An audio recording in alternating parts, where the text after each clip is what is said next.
ئەوەی کە ئێستا لە عێراق دەگوزارێ ئێمە باسی جیلێک دەکەین کە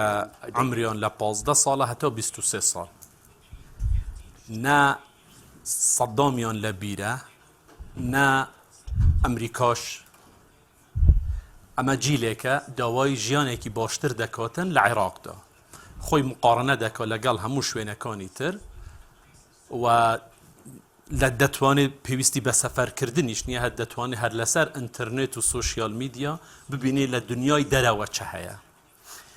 ئەم جیلە ئەمڕۆ ماندوو بووە لە حکومڕانیەکی 16-17 ساڵە کە ناتوانێ کەمترین پێداویستی سرویس بۆیان دابین بکاتن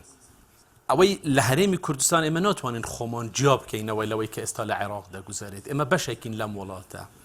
و بە تەکید ئەوەی کە لەوێ ڕوودەداتن تەئسیر لە وەزعی ئێمەش دەکەوتن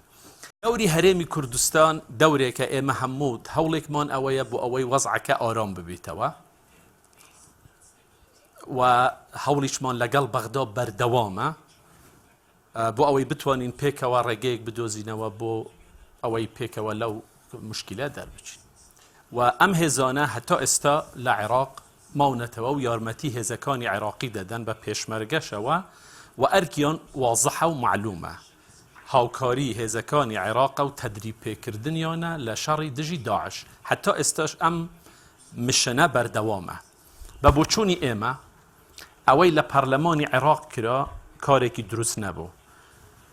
جارێ دوو پێکهاتەی سەرەکی لە عێراق کە سوننە و کە کوردن هەردوو لایان بە هیچ شێوەیەک تەئیدی ئەم هەنگاوەیان نەکردووە